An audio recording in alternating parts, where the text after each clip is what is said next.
As the battle for truth in our culture rages, how can we stand for our faith and apply it? Find out on today's program.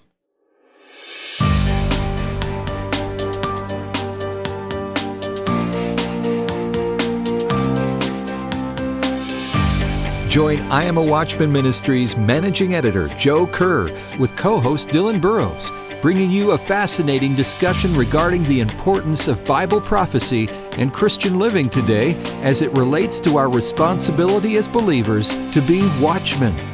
This is A View from the Wall. Welcome to A View from the Wall. I'm Dylan Burrows, together with co-host Joseph Kerr, and we are glad to join you today. Today, we're joined by the one and only Eric Metaxas. He has written over 30 children's books, including the New York Times bestseller Bonhoeffer, as well as biographies of Martin Luther and William Wilberforce. He's written groundbreaking books like If You Can't Keep It, that we'll discuss today, and the series will focus on the most, called Donald the Caveman. His books have been translated into more than 25 languages, and he is the host of the Eric Metaxas Show, a nationally syndicated radio program heard on more than 300 stations across the U.S., featuring in-depth interviews from a wide variety of guests. Eric, welcome to A View from the Wall. I'm thrilled to be here. Thank you. Well, Eric, you have an amazing personal testimony, and people can see the video of you sharing your story in more detail at iamsecond.com or on your own website at ericmetaxas.com. Take a moment as we begin to share the story of how you came to Christ. Well, first of all, I grew up going to church every single Sunday in the Greek Orthodox Church. My dad is Greek. You know, most important thing to a Greek is keeping the Greek tradition alive. It's almost like a hobby or like a religion, right? And so where do the Greeks hang out? Well, usually it's the church. So I went to church. I became an altar boy. But the problem with a lot of churches, you get this, a lot of folks go to Catholic church, a lot of folks go to Greek Orthodox church, and usually, not always, but usually they don't download the guts of the faith, like what really it means to have a relationship with Jesus, to read the Bible, to understand what it is to be born again, to walk with Him. They somehow maybe assume like you kind of know all that and we're just going to go through the motions and we don't need to do that.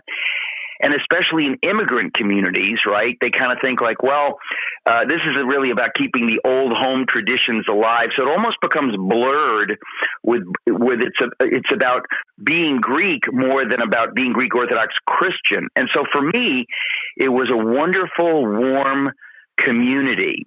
But by the time I got to college, I realized I had no clue what I believed. And this is what I think happens to a lot of people, including in some evangelical churches, whatever. You get shoved out into the adult world or into college, which is a hostile, secular environment that mocks serious faith or whatever. So if you're not like totally on board with what you know to be true, you kind of drift, you kind of take in you drink the Kool-Aid. And that's basically what happened to me. And it's not like I drank it totally. I didn't become a Marxist atheist. I didn't become some bold sinner. But I was definitely not on any level someone who understood the basics. And by the time I graduated, and I went to Yale University, my parents are working class European immigrants. So the idea that I even got to go to college was miraculous. It was an amazing gift as the American dream. But Yale and other schools like that are absolutely the darkest spiritual places. Everybody thinks they're so great. They're really, in some ways, the worst place you can go if you don't know what you believe, because what they were 100 years ago or 80 years ago, they are not today, and they weren't when I went there. And so you get the politically correct download from them, very politically liberal, very hostile to evangelical faith or anything like that. So by the time I graduated, I was totally confused. I drifted away from God. I wanted to be a writer. That didn't really work out. I was just stumbling around. What do you do? How does this work? Whatever. And after about 3 years of really kind of misery, I ended up moving back in with my parents. And I never recommend that, because my parents, being working class European immigrants, are kind of like, what are you doing here? like, didn't you go to Yale University? We work menial jobs so you could go to Yale University, and you don't know what you want to do with yourself, what's going on. And I would joke around that my parents' friends, like the Yale kids, their parents be like, oh, Eric's finding himself. But my parents are like, oh yeah, Eric needs to find himself a job and like get out of here. What's going on? So basically, during this time, I met a man. He starts talking to me about the faith a lot, and I was not really into it, but I was in enough pain that the conversation would continue because I'm open, you know. And then one night, literally almost a year into this, the Lord visited me in a dream. I've never had a dream like it before or since. It was clearly like a vision while I was dreaming. And in the dream, the Lord completely blew my mind because whatever questions I had or whatever, it was like game over. Jesus is Lord. I've accepted him. And I say it's like going to sleep single and waking up married. I don't know what happened, but it happened. There's no going back. I know who the Lord is. I mean, it was miraculous. So again, the details, which are mind-blowing, I say to people, please go to my website, ericmetaxas.com, and you can watch the video for free where I explain it. But in my book, Miracles, I explain it. And I have a book coming out in February where I go into much more depth about my background. But it was overnight. And here I am around my 25th birthday. Suddenly, I'm a different person. I'm the same person, but I'm a totally different person. Most of my friends probably thought I lost my mind. And, you know, I have never looked back. By the grace of God, I have never looked back. But when I think of God's mercy in speaking to me through this dream that was utterly miraculous, I mean, I just have to say I needed a miracle. Not everybody needs a miracle in this way. I really did. My brain was like frozen. I could not see my way intellectually to believing in this stuff. And the Lord just kind of, I always say it's kind of like being in a dark room with no windows and no doors. And it's like the Lord punched through the sheetrock and said, I'm out here. I'm real. Your room, that room is not the sum total of reality. I'm out here.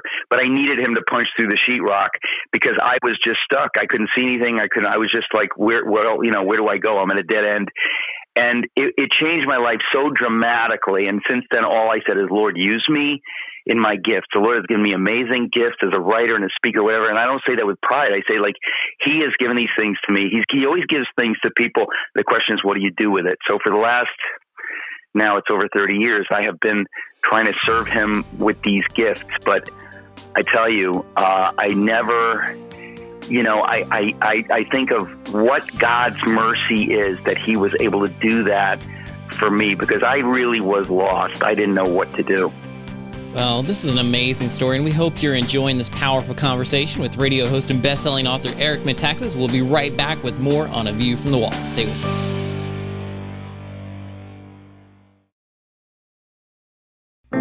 From I Am a Watchman Ministries, here's today's I Am a Watchman Minute. For years, the Farmer's Almanac has speculated about the next year's weather. Every day, meteorologists make weather predictions. Financial analysts often forecast changes in the market. These forecasts and predictions are sometimes accurate, but there's an information source that is much more certain. It's the Bible. Bible prophecies are not sometimes true, they are always absolutely true. There are more than 1,000 prophecies in the Bible, and as no Bible prophecy has been shown to be in error, we can therefore have absolute confidence that the 100 or so prophecies yet to be fulfilled, including the rapture, will unfold exactly as predicted in Scripture. Visit imawatchman.com for an abundance of free information on the important topic of Bible prophecy. Be bold, be faithful, be a watchman. imawatchman.com.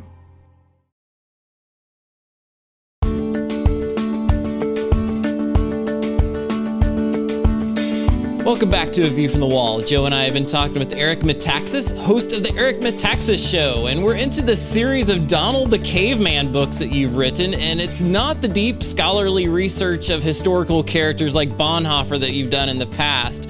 Describe the books and why you chose to take a humorist approach to these crucial topics.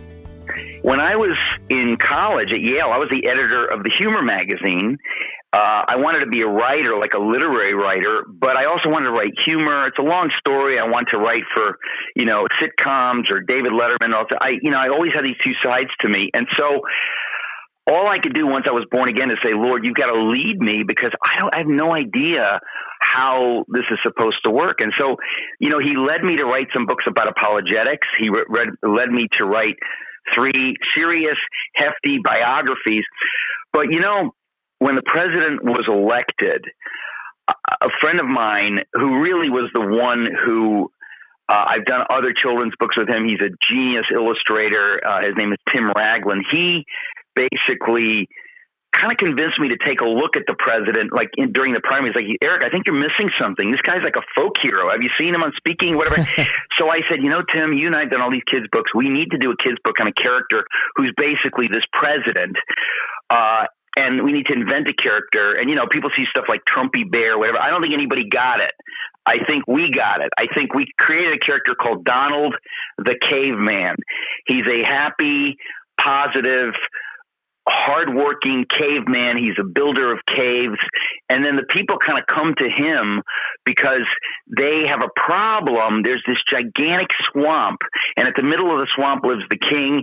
He doesn't pay any attention to the people, and they're kind of like wanting to be reconnected to their government. That's the short version of it. And so Donald the Caveman says, hey, it's not so difficult. All you got to do is drain the swamp. And they look at him like, you can't say that. That's like, the swamp monsters are going to get angry. And he's like, well, we've been angry for quite a while. Maybe it's their turn to be angry. So they dig a ditch and they drain the swamp, and all the swamp creatures follow the water because it's money. It's all money. The swamp is green, not with swamp green, but with money green, and they follow it to the horizon. So he drains the swamp. Everything's great. And they say, hey, would you be our new king? And he says, absolutely not. You're free people now. And if you want me to lead, you have to elect me. I'll be your president. Presidents do the will of the people. It's not the people listen to the president like they do to a king. So that was the first book, and it was very successful. And it's kind of like a parable because it explains things, but it's also really funny. There's characters in there. A lot of adults will laugh where the kids wouldn't get the adult political humor of who's in the swamp. And then the second book is called Donald Builds the Wall. And the third one, which just came out, is Donald and the Fake News. And it's just a lot of comedy. But I said, I've always written comedy. It's comedy for adults, but it's in the form of a kid's book. So my wife said to me, Eric, these really are kids' books. There's nothing in here that's like sophisticated or mean or, it's basically like the old Bugs Bunny cartoons. Like, kids love it, but the parents love it too because they get the jokes about Humphrey Bogart or whoever they're making jokes about. So I created 3 of these books, and they are, they're great gifts for adults, but they do work for kids because they kind of explain our system. What is freedom? What does it mean to take your government back? What is fake news? How do you combat fake news when people are not representing the truth? What do you do about that? What do you do when people just hate you and they're determined to take you down? They don't care how. How do we respond to this? So in a way, it's like if you have to write something on a kid's level, it forces you to see it really clearly. Like, what are we really saying here? It's important that we celebrate what this president has been able to do, and that we are able to make fun of the other side. A lot of times the other side's making fun of us. Like, we need to use humor to make fun of the other side so we can laugh and, really see what is going on. And I really believe humor is a powerful tool. It's always been a powerful tool for me. So the Donald the Caveman series is something that I think will probably continue. So far, we've got 3, and, they've been doing really well. I'm thrilled. Eric, there's some great characters in the swamp, and you teach some great principles in there. Tell us about Madam Miss Speaker. Oh, can I say this? Let me say it. This is so sick. Yeah. This is so sick. Yeah, there's this like resistance in the third book, this resistance. They meet in a cave because they live in the land of the free, but they hate that they want to go back to the swamp because they had these swampy privileges, And so the leader is a woman from San Francisco, but we don't say that in the book. And she carries a gavel, and her name is Madam Miss Speaker. And she says, like, we've got to do anything we can, and they come up with this Russian salad dressing hoax and say that he's doing everything to make money for the Russian salad dressing companies. And somebody says, but that's not really true, is it? And she says, there is no truth, only power. And if you want power, you have to say whatever you need to say. It's like, really, I'm not the first one to come up with this idea, but it's one of the core ideas of Western civilization. You have a choice between truth and power. Which are you going to choose? And I think people need to learn this. Kids, adults need to understand what is at stake. So there's a lot of characters besides, there's an AOC figure, there's a Bernie figure. There's a lot of crazy stuff. You can see if you recognize the figures in the book. Well, we have to take a break for just a moment, but we'll be right back with more here on A View from the Wall. Stay with us.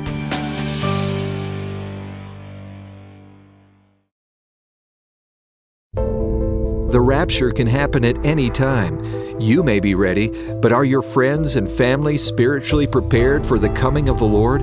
What will happen to those left behind? We've created a new resource to help you help them. It's called the Rapture Kit.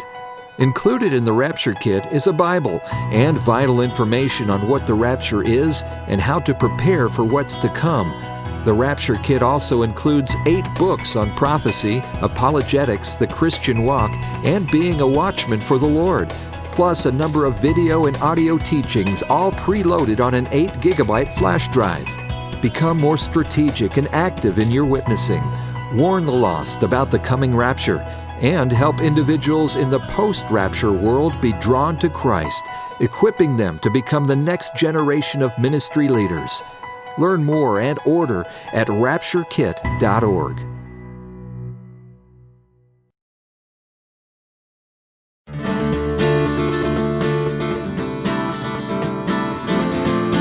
Welcome back to A View from the Wall. Joe and I have been talking with Eric Metaxas of the Eric Metaxas Show. As we've come together for this final segment, we want to address some of the persecution that believers are facing in our own nation when we stand for what is right. So let's talk about this idea of forcing truth underground doesn't silence the truth. Tell us what happens when governments or the powerful elite, or what Paul calls the unseen spiritual forces of wickedness in high places, try to banish or censor the Christian message.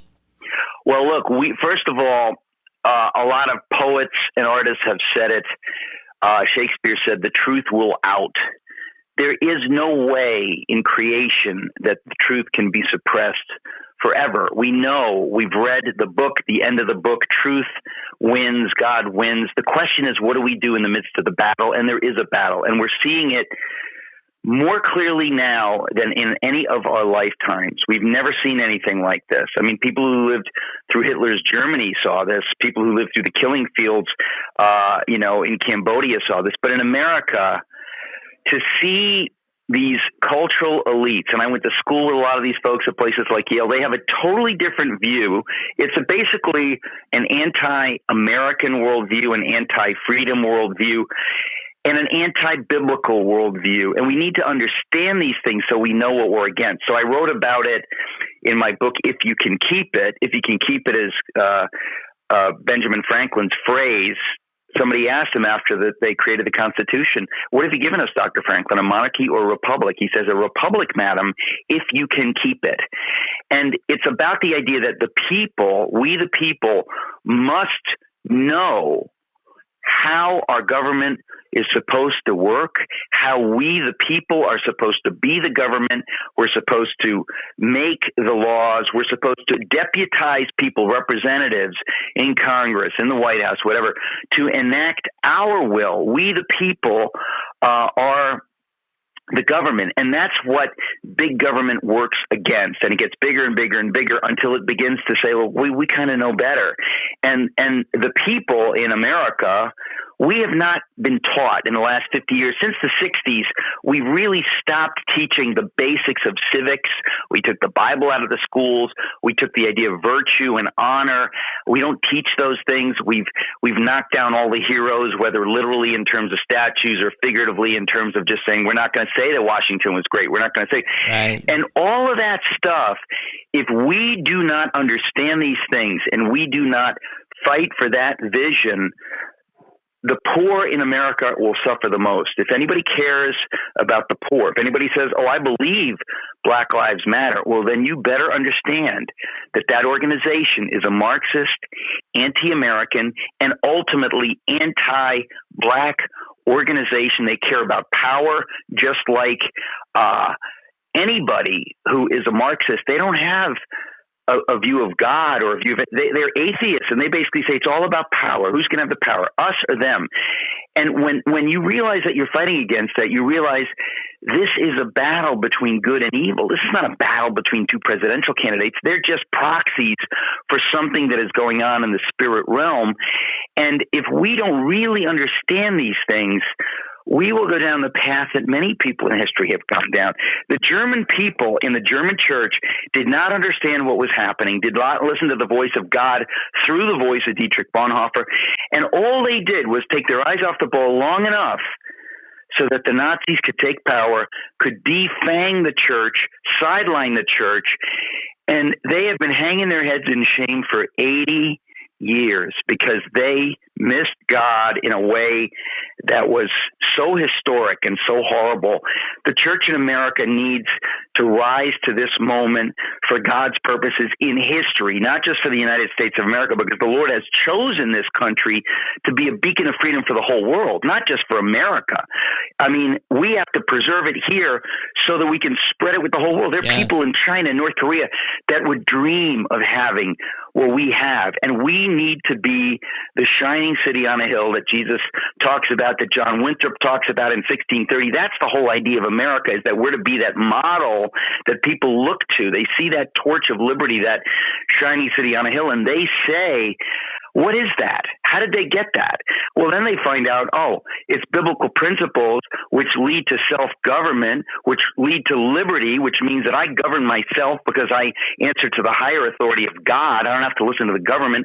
I don't steal because God doesn't want me to steal, not because the government's forcing me not to steal. And it goes on and on and on. And this is the stuff we've not been teaching. Most Christians don't understand it. And I did not understand it till just a few years ago. So when I wrote my book, If You Can Keep It, I flipped out. I said, I have to share this with every American. We're going to make a documentary series, but the book is If You Can Keep It. It's very simple, and it has everything in it to understand what these things are, because that's the tragedy. We've not been teaching it. Even Christians don't understand it. So many Christians really don't understand it. And I thought, if we do not rise to this, if we do not rise to this, not just in terms of how we vote, but in terms of everything, we lose everything. We're facing a huge battle. When we talk about facing an atheist Marxist worldview, most people don't even know that Antifa and BLM